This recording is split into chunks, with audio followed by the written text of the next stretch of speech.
element.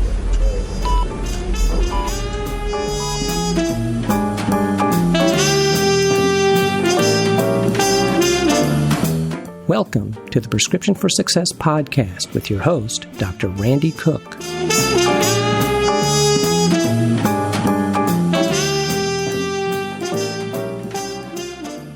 Hello, everyone. I'm Dr. Randy Cook, and I want to welcome you to the Prescription for Success podcast. I'll be your host for the program.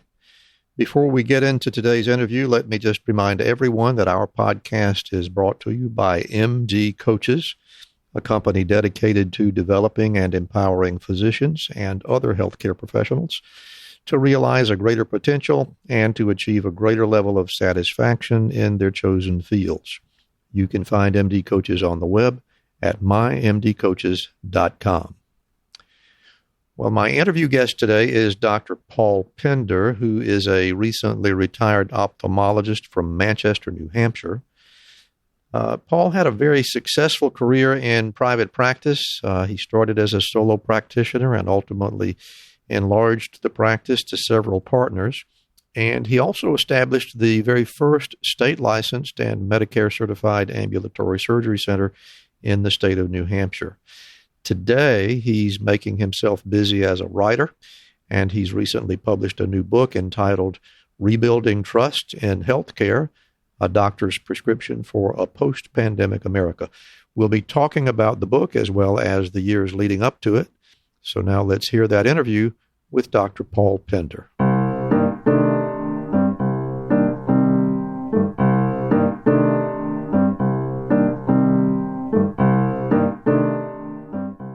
And I'm talking today with Dr. Paul Pender, who is a fairly recently retired ophthalmologist from Manchester, New Hampshire. Paul, thank you very much for being with us today. I'm looking forward to our conversation. Randy, it's a pleasure to be your guest. Well, one of the reasons that I'm really looking forward to the conversation, Paul, is because you and I have more or less traveled the landscape of healthcare delivery in the U.S. almost simultaneously. And it's going to be very interesting to me to get the impressions of someone who has seen that through other eyes. So I'm really looking forward to hear what you have to say. And as usual, what I like to do is begin with your beginnings. I'm interested to know when you got interested in medicine. Was it something that was kind of a lifelong dream, or did it develop later? What was the story behind that? Well, I would say that we all have mentors that seem to help us find our path.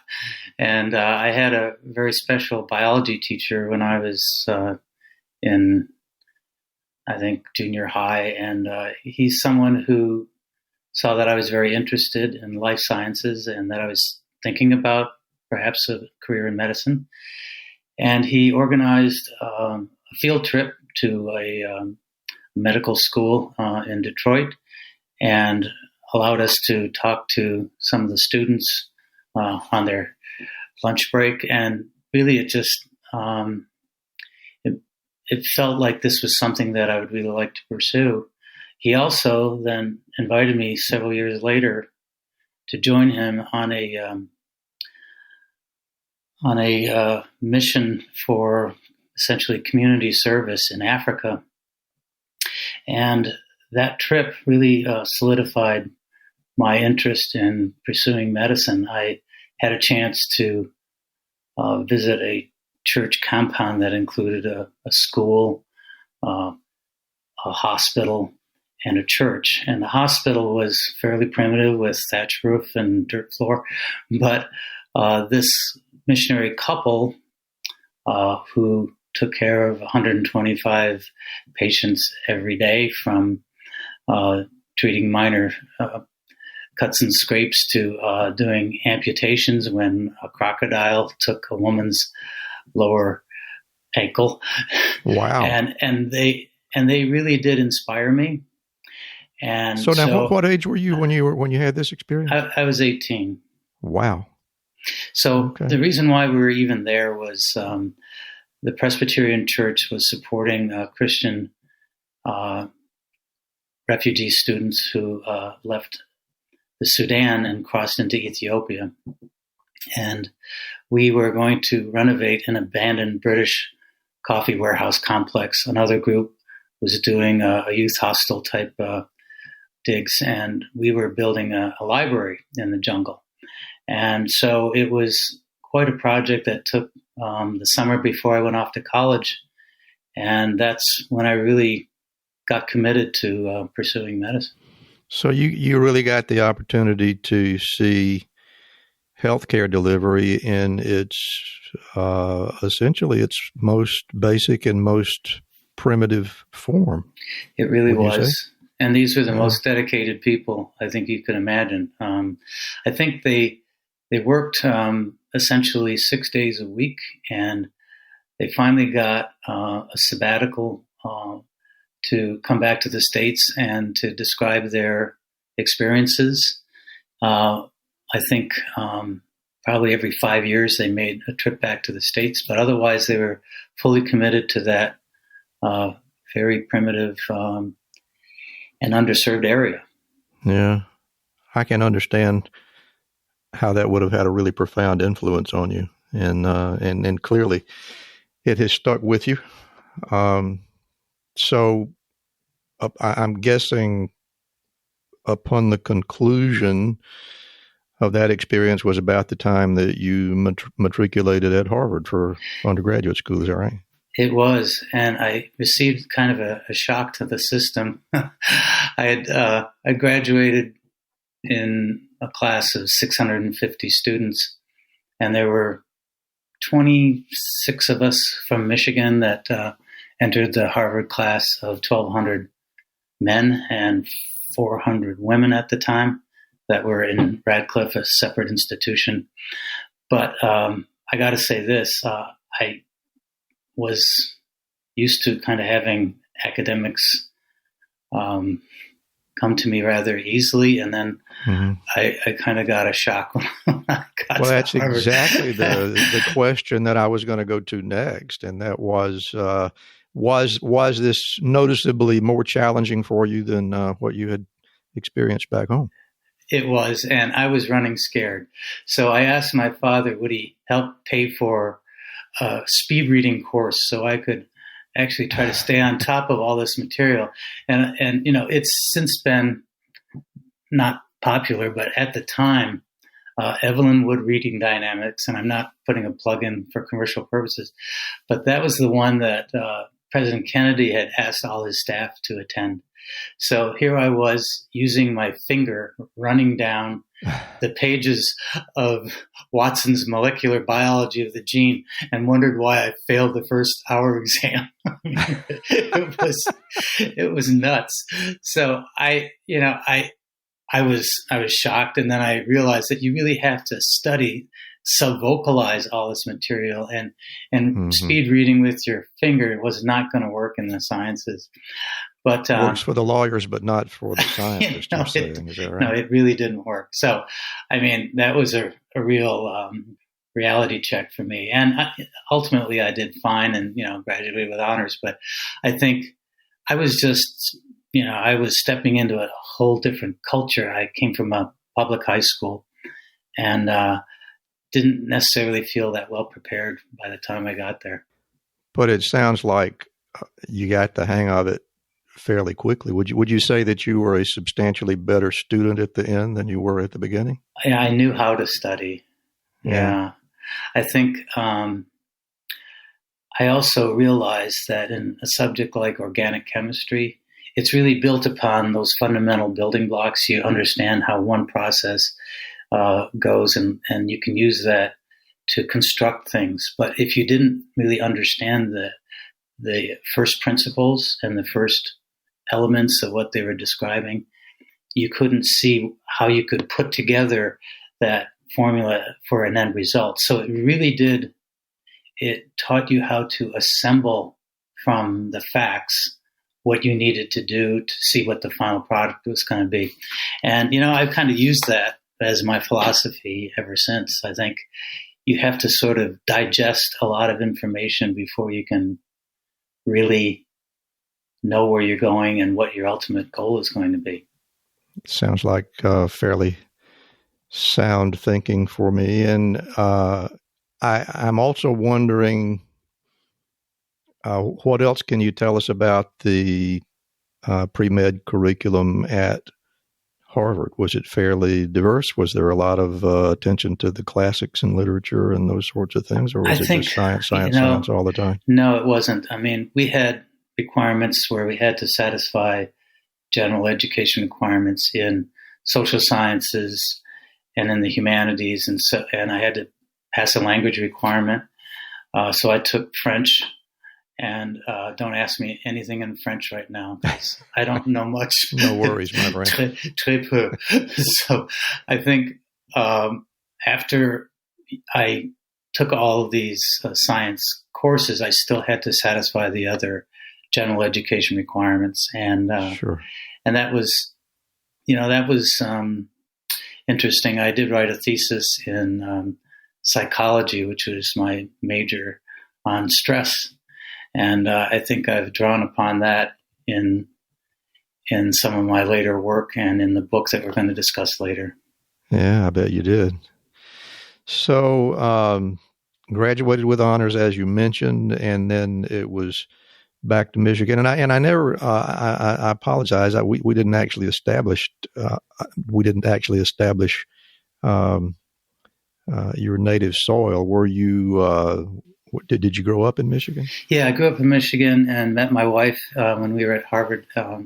My wife graduated the year I did and went on to BU Law School, and I went to Michigan Med School. And so we spent the first 2 years 750 miles apart. And now there's a test of romance. Right? Yes, but I also concede that it's probably allowed me to study without as much distraction because I really had to. And I think leaving Harvard for University of Michigan Medical Center, at Harvard, you could often write essays based upon a couple of choices, but in medical school, they expect you to digest all the facts, and you really didn't have a lot of, I guess I would say, flexibility about answers. So, right. I had to study really hard to get through the basic sciences and manage that. But what I was looking forward to mostly was the clinical years. Don't we all? And just to make sure I understand you, did you find that the challenge of those first couple of years was more so an issue of volume of things as opposed to innate difficulty of the subject matter, or not? What was your impression of those first 2 years? I guess in retrospect, I'd say the sorts of courses that made the most sense to me were courses where mechanisms of action could be applied, such as in human physiology, as opposed to the rote memory of gross anatomy. Is that what you're saying? Well, and things like microbiology. I struggled in micro, and I think I have to put in a plug for my younger sister, Sue, who gave me flashcards so I could memorize what bugs had what genetic sequences and what have you. I mean, it was a struggle, and clearly, I think, I've had discussions with people from the medical center that their current crop of graduates have exposure to some clinical areas early on in their training, and it's a little different. And now they can access online information, and there may not be quite the stress on rote memorization. But I sort of felt like once I finally got onto the clinical rotations, I felt I was starting to enter my own element. I obviously we interview quite a few doctors on this show, and that story is almost universally the same. And that is the first 2 years were a little bit of drudgery, but once you begin seeing patients, touching patients for some reason. Not that it's not difficult, but it seems to be easier to engage. Was that your similar experience? Yeah, and I would think, Randy, it's really about moving from your status as a student to becoming someone that you can see yourself as a physician. Yeah, the professionalizing experience. So, in my book, I write about some of those early experiences as a third-year medical student because they were so meaningful. And they really did kind of bring home to me what it's like for the patients. And so that's, I think what a student can offer isn't a lot of skill at that point, but they sure can offer their empathy. Right. And for me, that was one of the things that I tried to stress with the patients that I encountered, even in my early rotations. And I'll bet you found that there was a great deal of gratitude from them that you received in return. There really was. I would say that the patients seemed to be very tolerant of us students. Right. I think there's this wonderful aspect of medical training that assumes that patients are in their own way altruistic about giving up themselves so that the rest of us can learn. Mm-hmm. And it's such a privilege when you think about it, that we in the medical field have this trust that patients have in us. It really, really is. So at about what point did you begin to think about what your eventual specialty would be?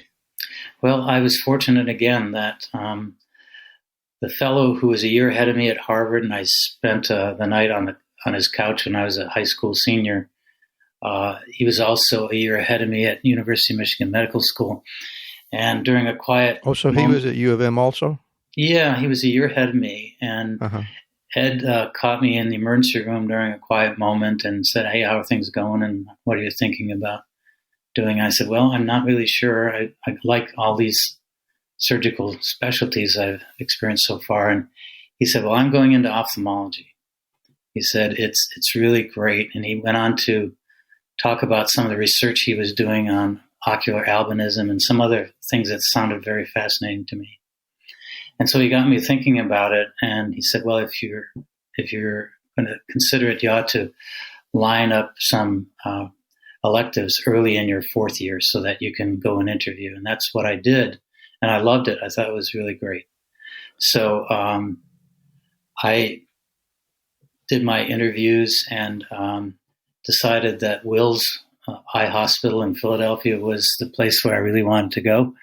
And I remember the interview because, it's late in the day and everyone's sitting around a big conference table and the chairman of the department's at the other end of the table and I'm sitting near one end and all these faces are looking at me and, it's probably 4:00. And so we finished the interview and Dr. Duane said, "So do you have any questions for us?" And I said, "Yes, Dr. Duane, I'm really impressed with your program, and I'd like to just know how many interviews did you do before me?" And he looked at his list and he said, "Well, you're the 12th on our list and the last one." And I said, "Well, I'm really impressed with your program, and I just hope you remember me." How did he take that? He smiled. I shook the hand of the doc next to me, and I left thinking, okay, that might have been too cute, and it may cost me. And so I'm walking to the train station afterward, and a guy pulls up in this cool Mercedes Roadster, and he's got a decal of an eye that's tearing on the back corner. And I know this is one of the guys that was interviewing me. So he rolls down the window and he calls to me and he says, "Hey, aren't you that guy that asked us to remember him?" I said, yeah. And I thought, man, I struck gold. And he said, and what's your name again? That's funny. And so I said, it's Paul Pender. And he said, oh, do you need a ride to the train station? I said, no, I think I'd like to walk and just think about the whole experience. And so I thought that was pretty amusing. Well, clearly you got their attention, and you did get that residency spot. And it was a great spot. And I really loved the experience there. It was great because there was this real sense of camaraderie among the residents. And there was this tradition of teaching that the senior residents would teach the juniors would teach the first years. It was a terrific environment to learn. And I thought it was just fantastic. And as I was getting near the end of my training, I felt pretty prepared to go on. And I decided to go off on my own and not stay in academic medicine. So that was a major career change at that point. Yeah, I bet. And before we get into that territory, and we were about to, we absolutely skipped over internship here, which I'd like to skip over that actually. Well, that sounds like something that we really ought to talk about. No, you know why? It's because I felt, being on call every third night, and really your whole world is disrupted by the time that you have to spend and the intensity of the efforts. Sure. And yes, you do take on responsibilities you hadn't taken on before as a student. And yes, it's trial by fire. And yes, I had experiences in inner city hospitals in Philly and in the suburbs. But, I was anxious to just put some of that aside and get into my specialty, because I really felt like the specialty is where I wanted to concentrate my energies. And I also found that in my residency, I was only on call every 10th night. Yeah. And it just felt like, oh my goodness, this is so much more civilized. So I really wanted to do microsurgery. Okay. I just decided that was going to be really cool. And I didn't have a chance to do much of that. I did some head and neck assisting when I was an intern. And I would say that I emerged from that experience as a doctor who's not frightened by what I was seeing, but wanting to really start to concentrate on the field in which I felt I really wanted to embrace. So you didn't actually have an opportunity to do any ophthalmology as such during your internship? There was no ophthalmology rotation? That's correct. Yeah. Wow.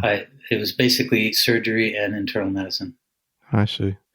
But you had made the decision prior to your internship that ophthalmology would ultimately be the goal. Is that right? Yeah, that's what it was. That sounds like a pretty good plan to me. You got a solid foundation, it sounds like. I felt that way. And I think, people who are less familiar with the specialty wonder if there's a distinction among ophthalmologists, optometrists, and what have you. But having the medical training, I think, means a lot. And it allows you to think about the whole person and not just about the eyes. I have to tell you, you will remember that it was along about the time that you and I were moving into that phase of our lives that the time-honored tradition of doing a rotating internship was rapidly disappearing. In fact, I did what was called a straight surgery internship. And I think if I could go back and do it all over again, I would probably do a rotating internship like you did before starting my surgery, because I think it makes you a better doctor overall. And it sounds like that was kind of your experience.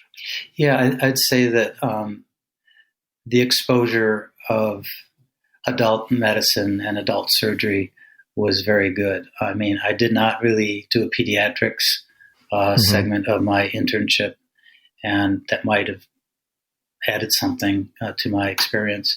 But my medical school training in pediatrics was pretty extensive with a pediatric hospital. That there's an interesting story that goes behind that.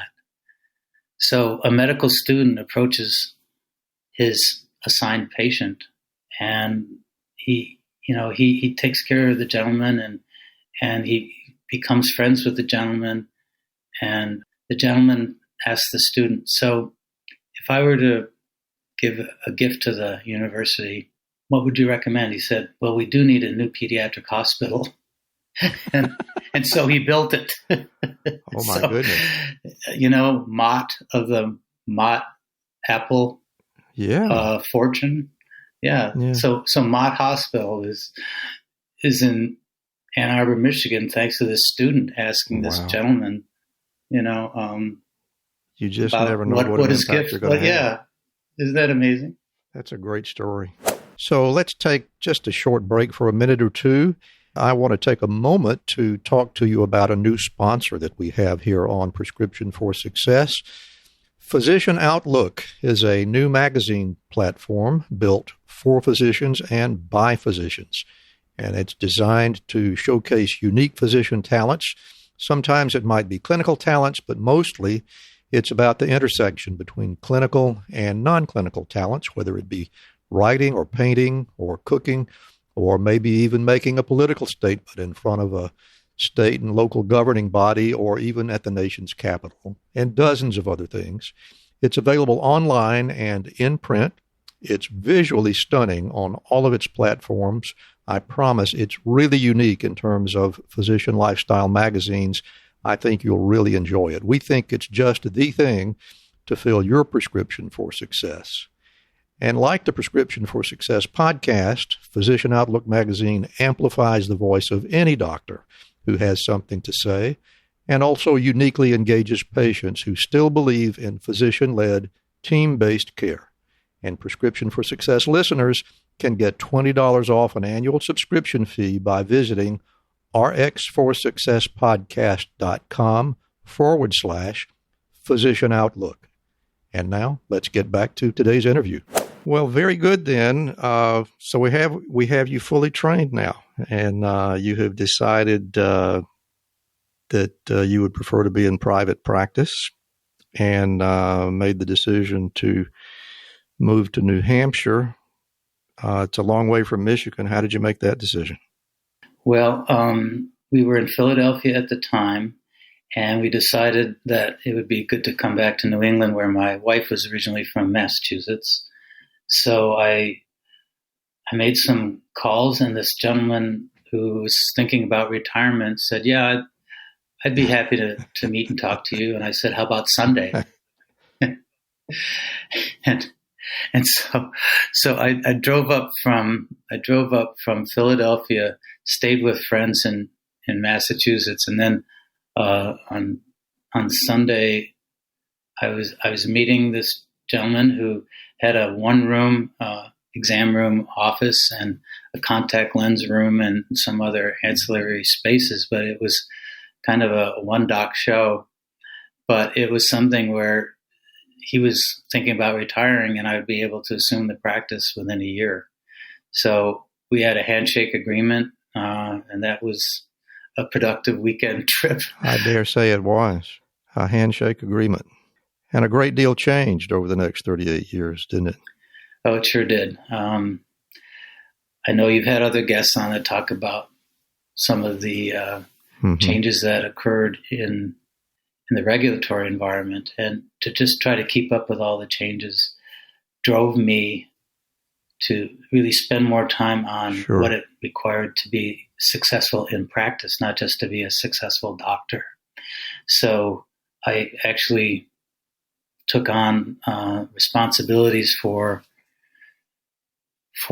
helping other doctors understand some of these regulatory changes that were occurring, and became involved in the New England Ophthalmological Society, mostly on the practice management side, and then became more involved through their board and served in various capacities, treasurer, vice president, effectively the people that ask for money,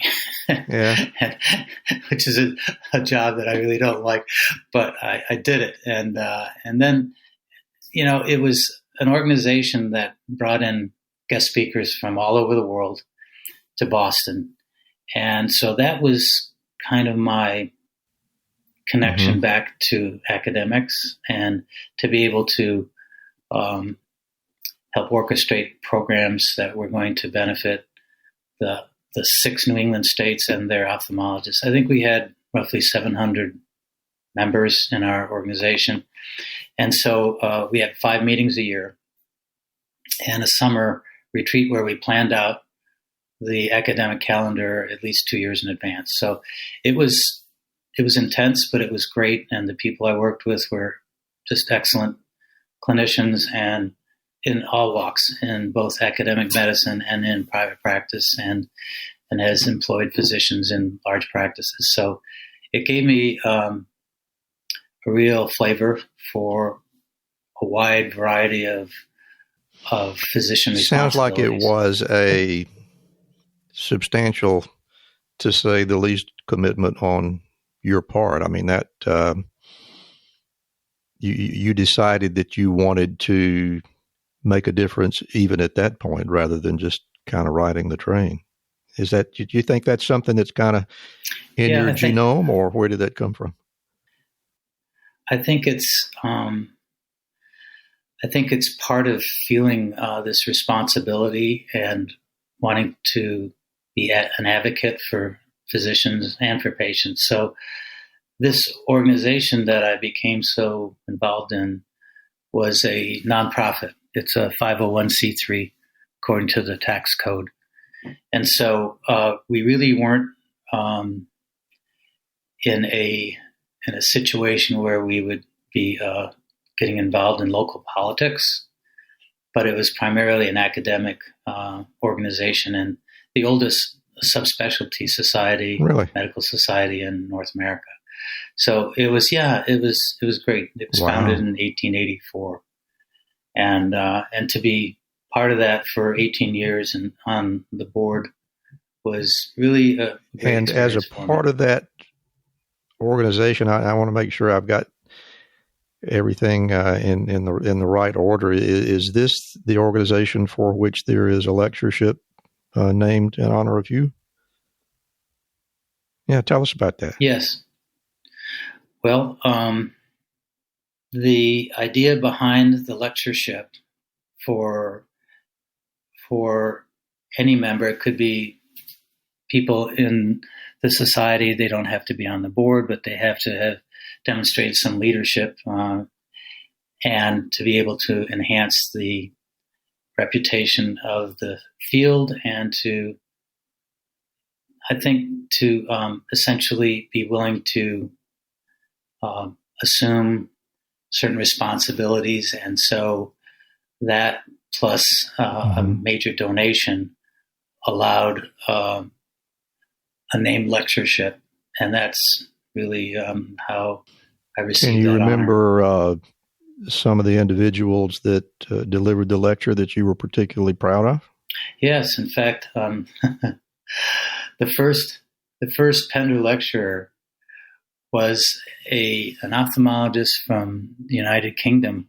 And Julian Stevens was someone who I'd gone over and spent some time with in England at Moorfields Eye Hospital when my daughter was rowing at the Henley Regatta. And I hit it off with him, and he and I were involved using a certain laser manufacturer with FDA clinical trials to help reduce people's dependence on eyeglasses.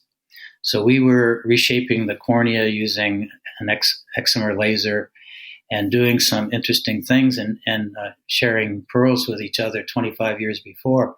And so he became the first Pender lecturer.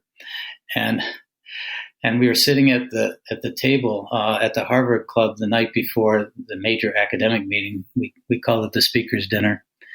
And all the speakers for the academic meeting are invited for a dinner and to be introduced to the members of the board and to trade war stories. And so it was fun. And so Julian Stevens is being introduced by the president or perhaps the executive vice president of the New England Ophthalmological Society. And he went on to say that yes, and Mr. Stevens, because they refer to themselves, surgeons refer to themselves as Mr. in the UK. And Mr. Stevens was among the first to actually do refractive surgery. And some would consider that controversial. And Stevens whispers to me, "Paul, it was tantamount to criminal behavior."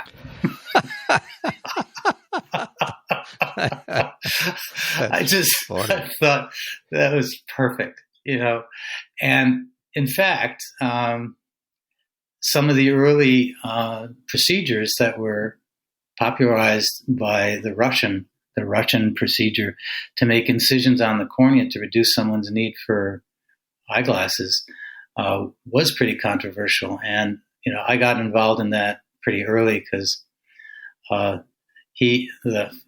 fellow who invented the procedure, Fyodorov, came to Boston. And so I had a chance to pick his brain. And I didn't go to Moscow to watch his assembly line procedure of each of 8 ophthalmologists in Russia making a single incision as the patient moved along this conveyor belt.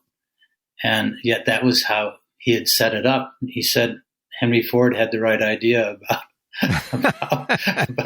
about doing a procedure this way, because each ophthalmologist would be a master of just a single incision. I mean, it was a little crazy, let's face it. So that was really how they did it. I'd heard stories of these conveyor belt operations, but I thought that's got to be hyperbole. Actually, really, no. You could actually probably find something on YouTube. But what I found interesting, though, is that once I started doing this, I was a solo practitioner at the time, and it was controversial. And I remember a doctor who was cross-covering with me, who later became one of my partners, was handling a weekend call from one of my patients I'd operated on earlier in the week. And so the patient said, "Doctor, I still have a little bit of scratchy sensation now. It's been 2 days, and Dr. Pender already saw me on the one-day post-op, said everything looked fine. I don't have any real pain, and my eyes aren't red, and it's not tearing, and I'm not sensitive to light. But does having a little foreign body sensation constitute anything serious?" And the doctor answered, "Well, I wouldn't know. I'd never do that to one of my patients." Oh my goodness.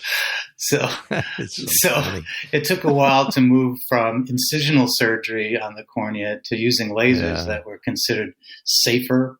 And what was cool is that in this small community hospital where I was working as the principal investigator for this laser company, we did some of the earliest cases, and a number of the ophthalmologists who I was working with hadn't really had any previous experience with refractive surgery. So, I was there to sort of help guide the process, and it was very interesting. And the way we got to it is a story in itself, and I'll just try to be brief here. But, I gave grand rounds of the hospital and talked about what sorts of things are on the horizon to improve procedures to make them safer for patients to be able to have this option of not needing their glasses or contacts anymore. And I finished the lecture and had a meeting with the president of the hospital. And it was interesting. He was an optometrist, and he saw what the future might hold in the way of refractive surgery. So I said, I think it would be great if we could be part of these FDA clinical trials.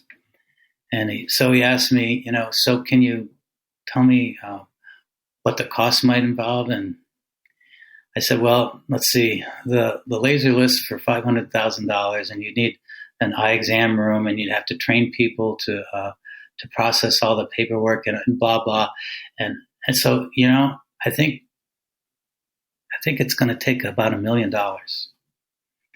And so he smiled and he looked at me and he said, Paul, my uncle just died and left $1 million to the hospital. And I said, I know how you can spend it. That's great timing. Wasn't it? I mean, it is. Yeah. I feel very fortunate. And believe me, I feel like, some things, yes, you create your own luck, but sometimes you're just lucky. And that was a very lucky break. Right place, right time. Yeah. Mm. Well, I want to move along to something that I know that you're really excited about.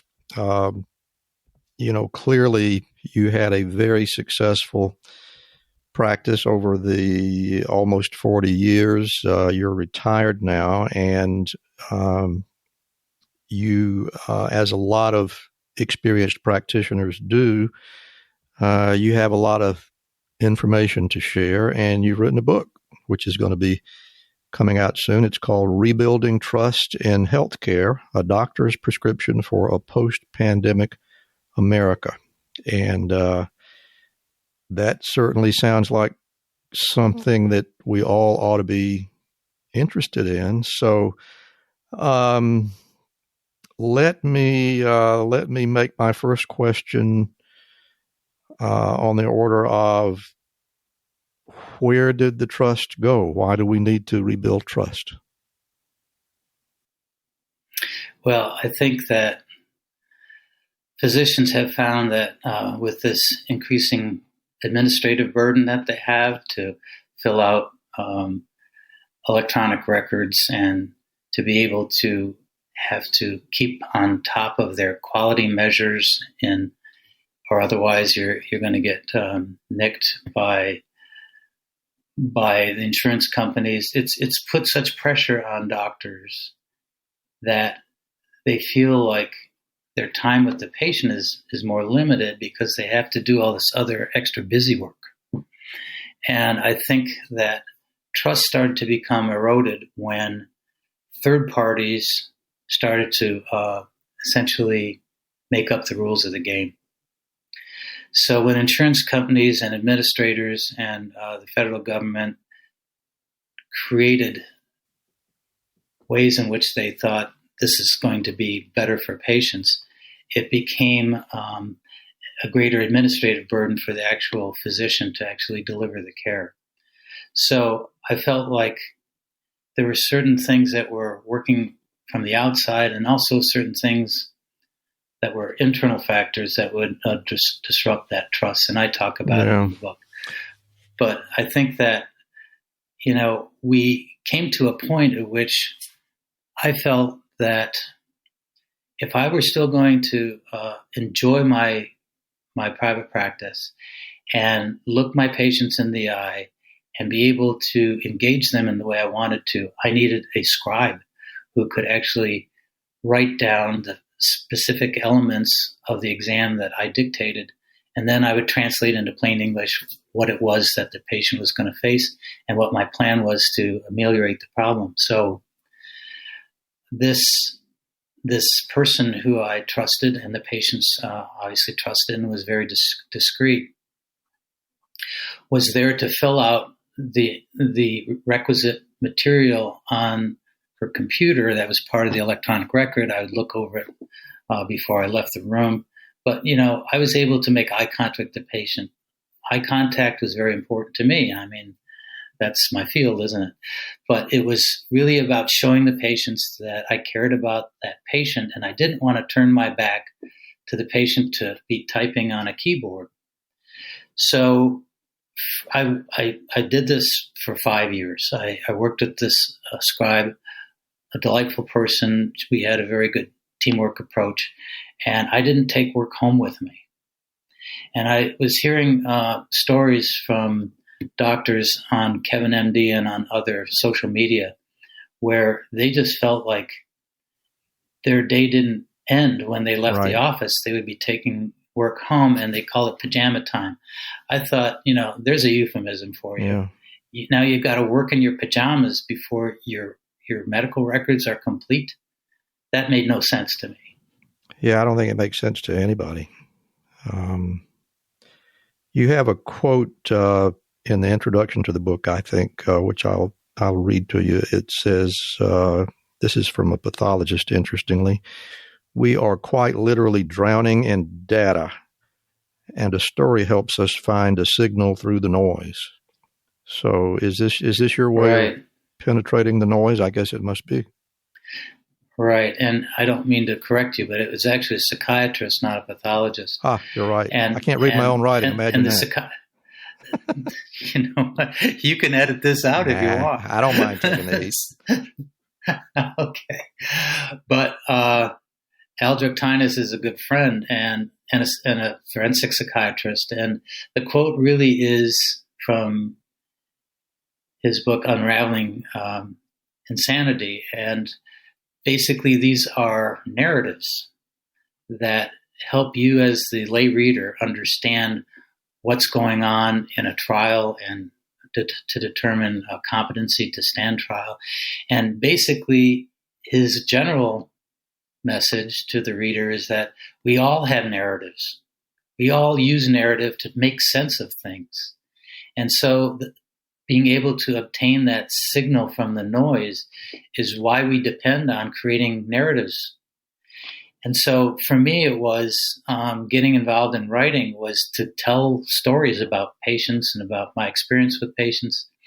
And that narrative is a very powerful mechanism, I think, for sharing information with people. So that's why I chose a narrative form for my book. Well, I think you're absolutely right about that. And it works beautifully. I have fortunately had the opportunity to read the pre-publication editor's version, and the method that you've used to tell the story, very accessible because of its absolute lack of clinical jargon and that sort of thing. It's very accessible to anybody, and I should hope that it would become popular reading for the lay public as well. And one additional thing that I picked up early in the book, you said the pandemic serves as a wake-up call for conversation about healthcare and its delivery.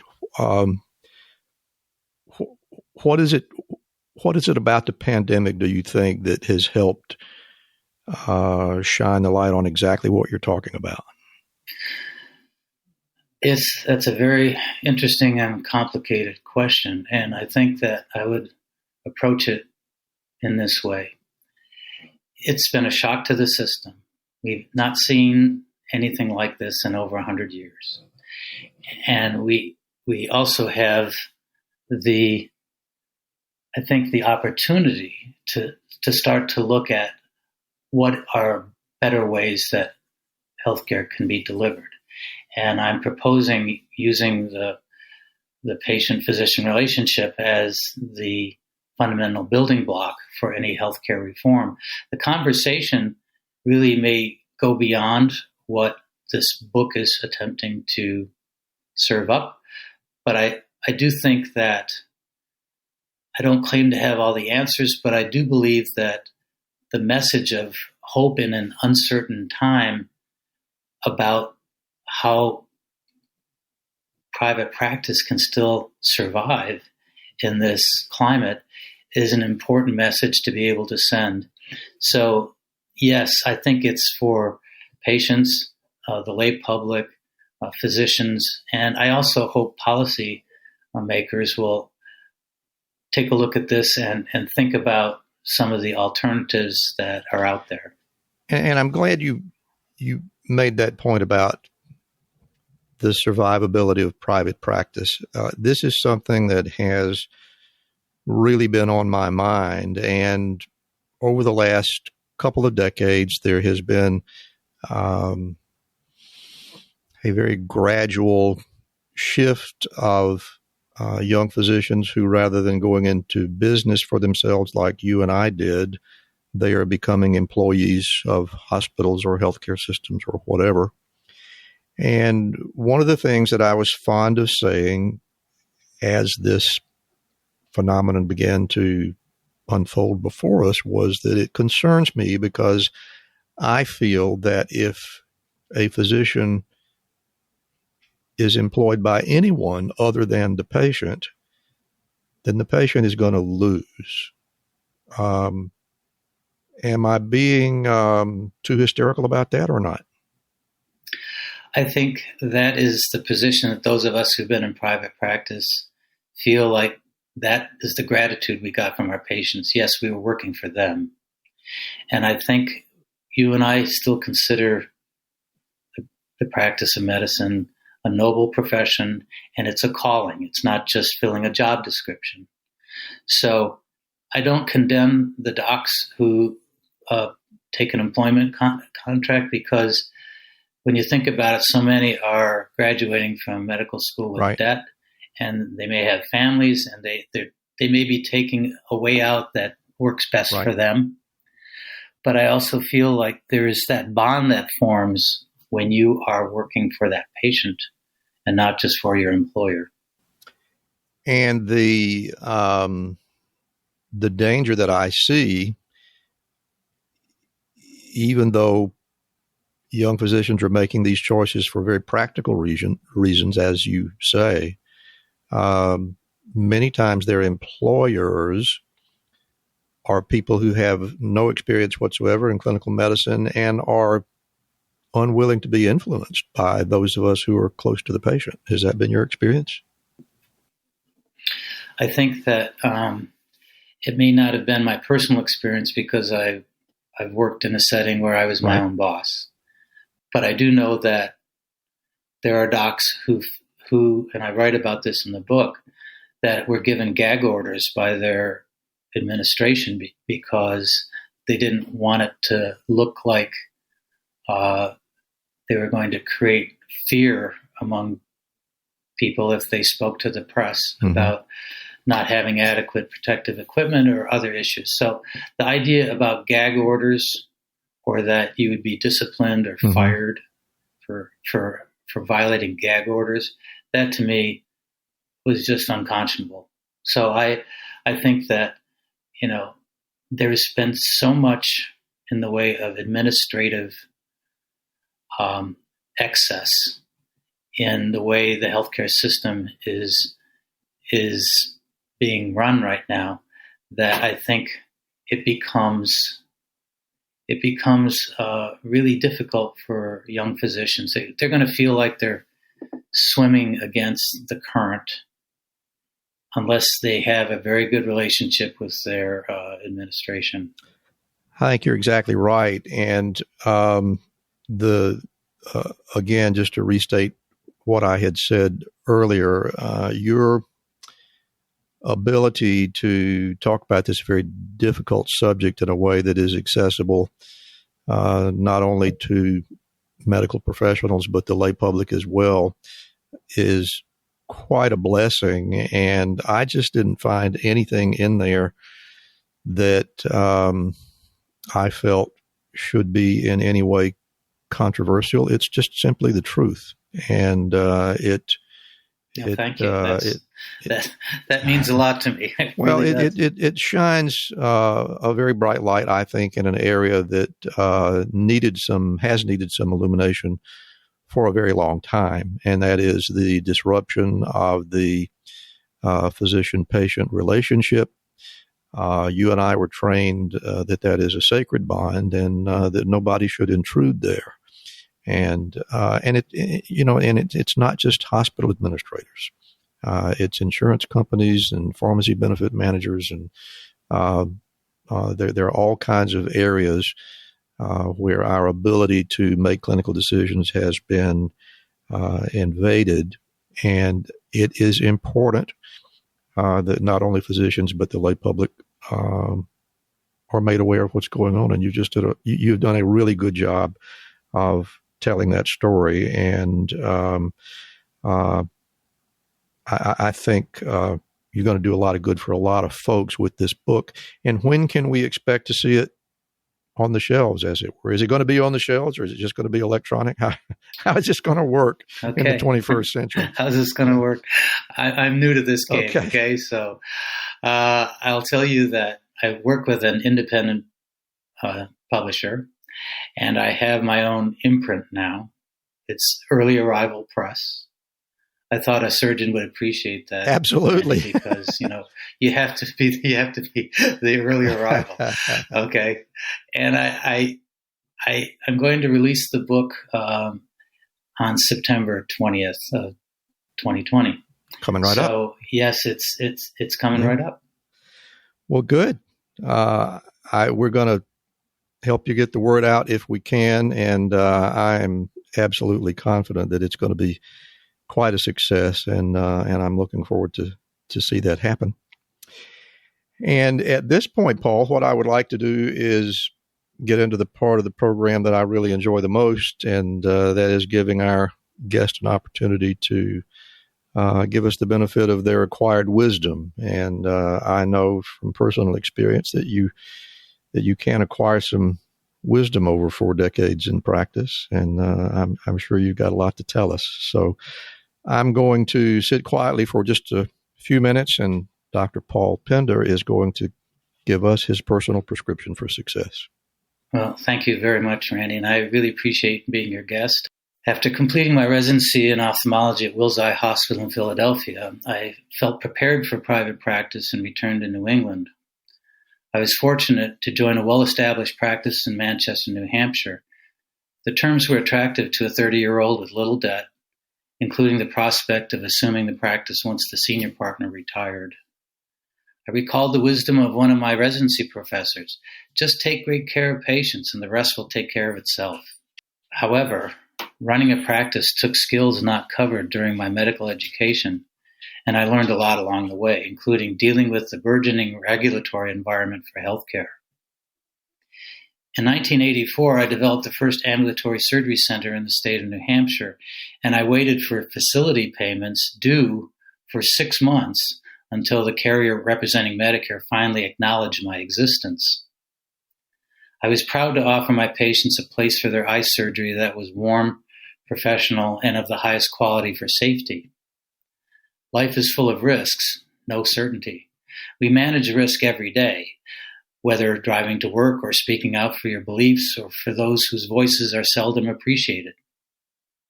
Doctors have been going about the business of caring for patients as a wave of administrative burden has overwhelmed their duties.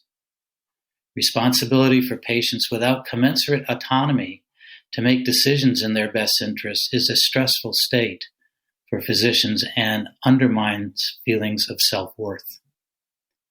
Medicine is a unique blend of science and art, and it remains a noble calling.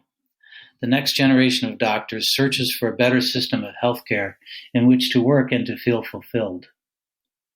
Showing the means by which that ideal can be achieved is why I am involved in patient and physician advocacy. We now come to the part where I offer my prescription for success, a formula that a younger version of myself might consider before launching off to a career in medicine. First, do what you love and love what you do. If you are going to spend half of your life in a professional career, give yourself options to continue to grow and to enjoy the work. You are in charge of your own personal and professional destiny. Second, be kind to those around you and treat them with respect. Your success depends on the commitment and success of others. Learn from everyone. And finally, realize that life is short, even when you are just starting out in medicine. Give yourself time for reflection and to chart a new course when necessary. So that'll wrap it up at my end, Randy, and I appreciate the opportunity to be your guest today. Well, Paul, thank you very much. It has really been a pleasure hearing about your journey to success and also about the new book. And I can't thank you enough for taking the time to share this with us. Before we go, I want to give you an opportunity to tell us where people can find you, of course, where they'll be able to find the book, and if you want to share email addresses, websites, blog sites, that sort of thing, please go ahead. Okay, my website is www.paulpendermd.com. My email is paul@paulpendermd.com. And regarding book sales, if you go on my website, you'll be directed to the ordering mechanism through this independent publisher who's handling all this. And the book itself will be available wherever you buy books. It can be Barnes & Noble, it can be your local bookstore, or you can get the electronic version through an Amazon account, or through, I believe it's Apple and it's iTunes. So it will be readily available, and the ordering information should be on my website under the tab for books.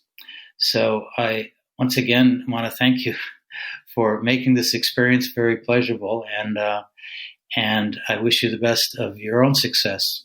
Thank you very much, Paul. Once again, it's been a pleasure, and I really look forward to seeing the book in the final form. Thank you.